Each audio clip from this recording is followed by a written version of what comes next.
Halo adik-adik semua, berjumpa lagi dengan aku, Kak Kavi, dan aku, Angelia Livi. Gimana hari kalian? Menyenangkan bukan? Jangan lupa juga untuk selalu bergerak ya. betul tuh Dek, karena bergerak dapat membuat tubuh kamu menjadi lebih sehat. Jika di daerah rumahmu banyak pepohonan, kegiatan berjalan-jalan akan menjadi kegiatan yang sangat mengasihkan loh. Iya, kayak aku dan kakak aku. Tadi pagi kita habis jalan lari-lari kan? Iya, nah adik-adik, apakah ada sungai di sekitar rumah kalian? Dan apakah ada alat transportasinya untuk menyeberangi sungai itu? Di daerah kita ada sungai dan ada alat transportasinya untuk menyeberanginya. Tapi sekarang udah jarang sih. Nah, maka dari itu kita jalan-jalan yuk untuk melihat beberapa alat transportasi yang ada di sekitar rumah kita. Adik-adik, yuk ikut! Yuk! Tapi jangan lupa ya, siapkan buku latihan kalian. Saatnya kita berpetualang. Let's go! Lari! Kok lari duluan? Curang kamu, ikut!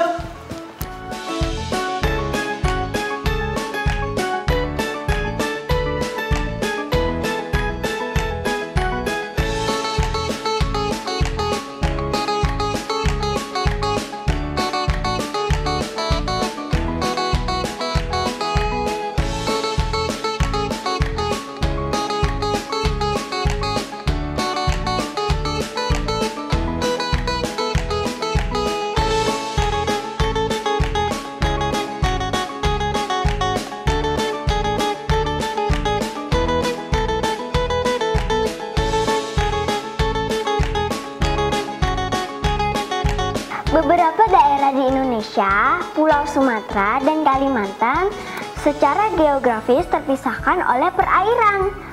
Masyarakat di sana memanfaatkan sungai tersebut sebagai sarana transportasi.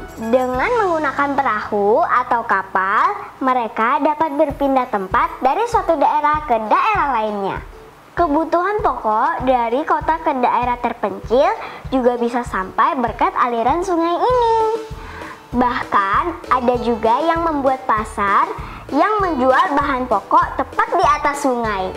Mereka menyebutnya pasar apung. Contohnya ada di kota Banjarmasin. Pasar apungnya sangat terkenal loh. Seru banget kan teman-teman? Apakah ada pasar yang serupa di daerah teman-teman? Nah, adik-adik, sekarang kita sudah berada di atas salah satu jenis alat transportasi di sungai ini. Kita kok naik ini sih, Kak? Iya, karena sebentar lagi hujan dan juga untuk mempercepat waktu. Tapi ngomong-ngomong, adik-adik ini tahu nggak sih ini jenis perahu apa? Nggak tahu, Kak. Oke, kakak bakal jelasin ya. Jenis perahu ini adalah perahu rakit. Nah, tuh kalau yang itu adalah perahu motor. Widih, cepet banget ya, Kak. Iya, dan ada satu lagi. Namanya adalah perahu kayu. Perahu yang biasa digunakan untuk nelayan mencari ikan. Dan juga ada kapal. Nah, kapal itu ada kapal besar dan juga kapal kecil. Tergantung dari ukuran sungainya. Gitu. Tapi kita kenapa bisa mengapung ya, Kak? Sedangkan batu dilemparkan ke sungai langsung tenggelam. Seorang ilmuwan yang bernama Archimedes mengatakan bahwa Jika sebuah benda dicelupkan ke air, baik sebagian atau seluruhnya, benda itu akan mengalami gaya angkat ke atas yang sama besar dengan berat air yang dipindahkannya itu. Kalau kapal itu mempunyai daya angkat atau daya apung dan juga tingkat kepadatan benda, kepadatan kapal harus kurang dari kepadatan air itu. Bentuk kapal pun selalu memiliki bagian ambung yang berisi rongga udara. Inilah yang membuat kapal bisa mengapung. Sementara batu kan tidak mempunyai rongga udara, sehingga batu itu pasti akan tenggelam jika dilemparkan ke sungai. Oh, jadi intinya benda yang berat dan tidak ada rongga udaranya itu tidak bisa mengapung ya, Kak? Nah, betul tuh, Dek. Sekarang kakak mau tanya nih ya. Coba sebutkan pulau apa saja yang ada di Indonesia yang menggunakan sungai sebagai alat transportasi mereka. Coba ada ingat-ingat dulu ya, Kak. Ayo, kamu pasti ingat.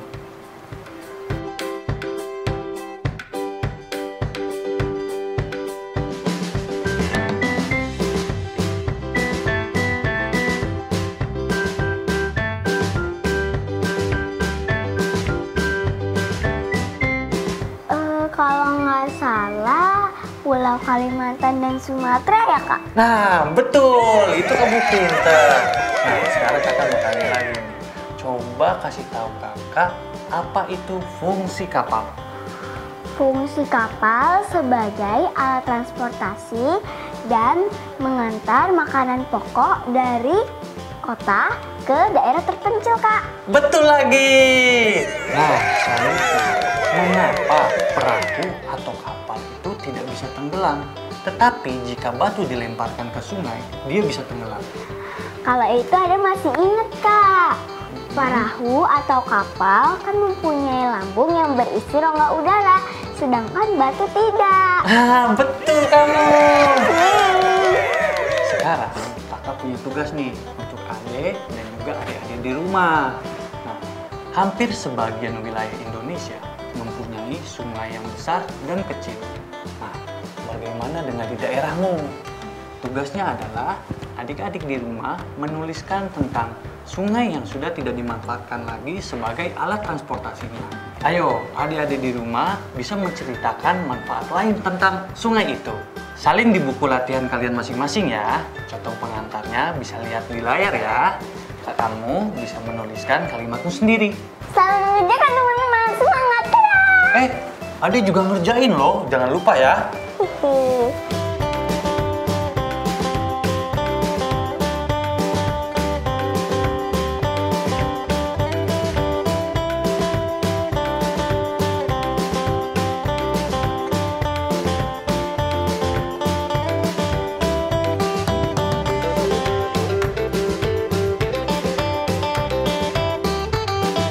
Terima kasih, Pak, sudah mengantar kami.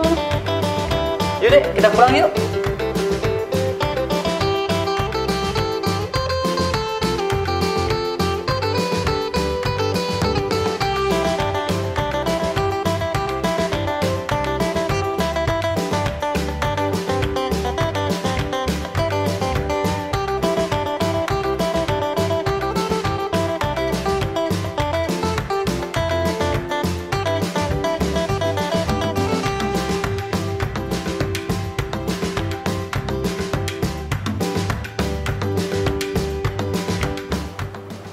Ngapain sih, Dek?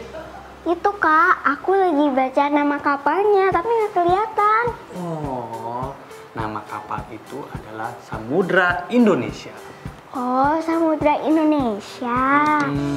Nah, penulisan nama kapal itu menggunakan huruf besar, Dek. Kamu lihat kan nama kapal yang tertulis di lambung kapal itu? Nah, penulisan nama kapal itu menggunakan huruf besar atau kapital, Dek. Mengerti? Iya, Kak, udah mengerti. Yuk, kita pulang yuk. Kamu harus mengerjakan PR kamu loh.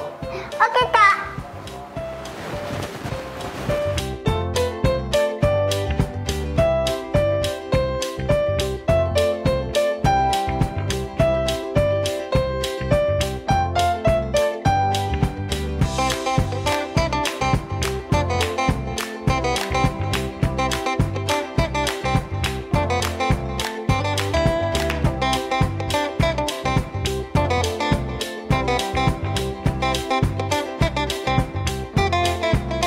Kali ini kita akan berlatih tentang bahasa ya adik-adik. Setelah mempelajari tentang huruf kapital, coba nih adik-adik perhatikan kotak yang ada di samping ini. Bagian mana sih yang harus kita perbaiki? Sudah siap adik-adik? Kakak akan beri waktu 15 detik untuk menjawab. Hitung mundur akan kita mulai. Dan ayo salin jawabanmu di buku latihanmu ya. Nah, waktunya habis. Oke, kita masuk ke pertanyaan pertama ya. Kapal jong adalah kapal yang sangat besar dan dibuat menggunakan kayu jati dan atau kayu besi. Nah, kira-kira apa nih yang harus diperbaiki adik-adik? Yap, betul. Huruf depannya diganti menjadi huruf kapital. Tulisan jongnya juga dengan huruf kapital ya. Dan dibuatnya harus disambung, oke? Karena kata buat adalah kata kerja pasif. Untuk pertanyaan kedua, jawabannya adalah kapalnya besar, CH-nya pun C-nya besar. Nama orang dan kata dibandingkannya itu disambung ya. Karena dibandingkan merupakan imbuhan kata kerja pasif. Nah, selanjutnya ke pertanyaan ketiga. Gimana adik-adik? Coba kakak mau dengar jawabannya. Bisa ucapkan lebih keras? Betul banget. Digunakannya tidak dipisah, tetapi disambung. Karena kata Bugisnya itu B-nya besar. Ya, Bugis merupakan nama suku di Indonesia. Kata yang digunakan merupakan kata imbuhan kata kerja pasif. Sehingga harus digabung ya D-nya. Lanjut ke nomor selanjutnya ya. Jawabannya adalah pastinya kata depannya harus huruf kapital. Borobudur B-nya besar. Candi tampilkan itu disambung D-nya ya. Karena ditampilkan lagi merupakan kata kerja pasif. Borobudur merupakan nama tempat. Siapa lagi nih yang jawabannya benar? Angkat tangannya adik-adik. Wah, bagus sekali ya. Nah, langsung ke pertanyaan berikutnya. Kalian pasti sudah tahu dong. Yap, betul sekali. Huruf depan kapital, Patorani, P-nya besar. Goa pun G-nya besar. Karena Goa adalah nama kerajaan yang berpusat di daerah Sulawesi Selatan. Sehingga huruf depannya dimulai dengan huruf kapital ya adik-adik. Dan yang terakhir, paling gampang nih. Di lautan berubah menjadi di lautan. Tidak digabung ya teman-teman. Karena laut merupakan kata penunjuk tempat. Sehingga di-nya itu harus dipisah ya teman-teman. Siapa yang jawabannya benar semua? Kalian semua hebat. Nah, kalau yang masih belum mendapatkan nilai sempurna, jangan berkecil hati dan tetap belajar ya adik-adik. Dan jangan lupa untuk mencatat judul buku dan juga pelajaran yang sejauh ini kita pelajari di buku jurnal kalian ya.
Masih ingat kan cara membaca speedometer?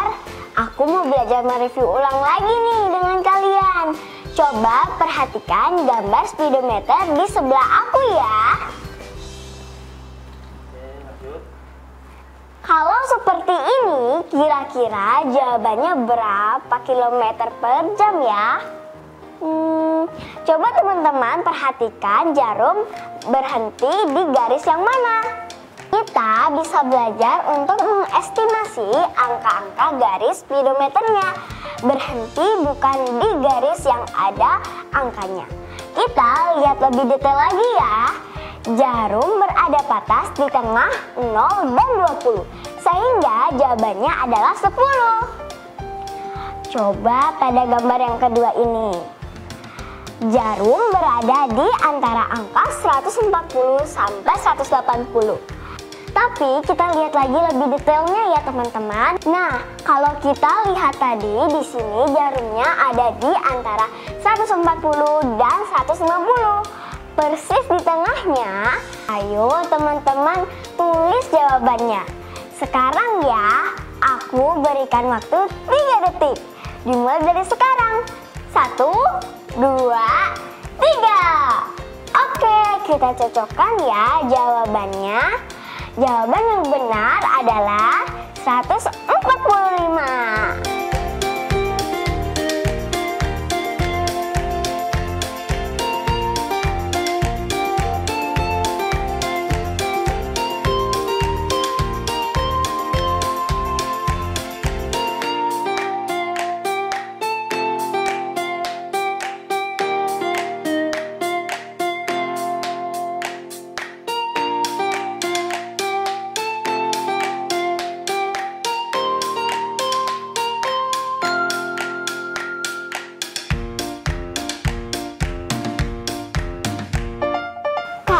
Deh, ada perahu baru. Itu namanya apa ya? Aku baru tahu.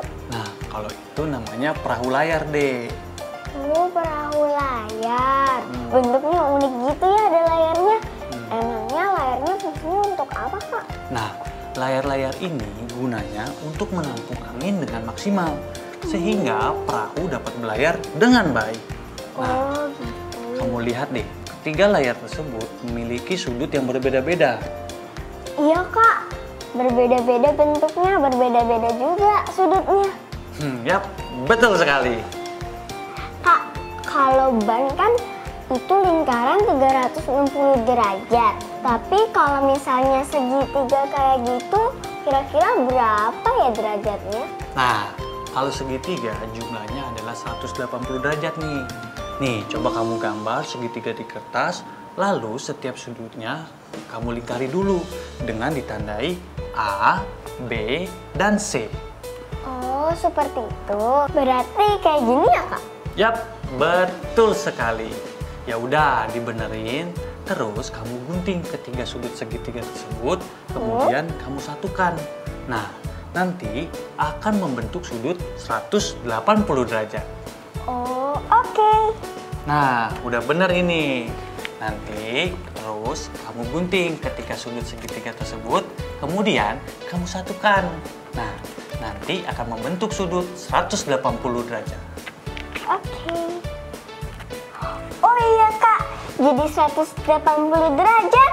Nah, kamu juga bisa loh mengukur ketiga sudutnya dengan menggunakan busur derajat. Coba kamu bikin 3 segitiga seperti layar perahu itu. Oke Kak. Nah, nanti kamu bikin tabelnya dan hitung deh jumlahnya. Coba kalau adik dan adik-adik di rumah gambar segitiga seperti di samping itu ya. Sekarang aku mau hitung nih, segitiga ini ada berapa sudutnya. Hitung dulu ya Kak. Sudut pertama 60 derajat. Ya. Sudut kedua 60 derajat juga. Ya. Terus sudut ketiga 60 derajat juga. Jadi totalnya 180 derajat. Yup, betul sekali. Buat teman-teman bisa berlatih lagi ya. Kamu bisa salin gambar di samping ini ya. Jeda menyalin dan menggambar selama 15 detik. Aku hitung ya. 14, 13, 12, 11, 10, 9, 8, 7, 6, 5, 4, 3, 2, dan 1. waktunya habis. Nah, setelah itu kalian bisa membuat gambar ini dan ukur sudutnya ya menggunakan busur derajat. Dan jangan lupa berlatih membuat layar dengan kedua ukuran sudut. Yang pertama 45 derajat dan 45 derajat. Yang kedua 40 derajat dan 110 derajat. Kak, aku udah nih, tolong diperiksa ya. Oke, coba busurnya mana? Kita lihat. Untuk teman-teman, mintalah bantuan kepada anggota keluargamu untuk mengecek buku latihanmu ya.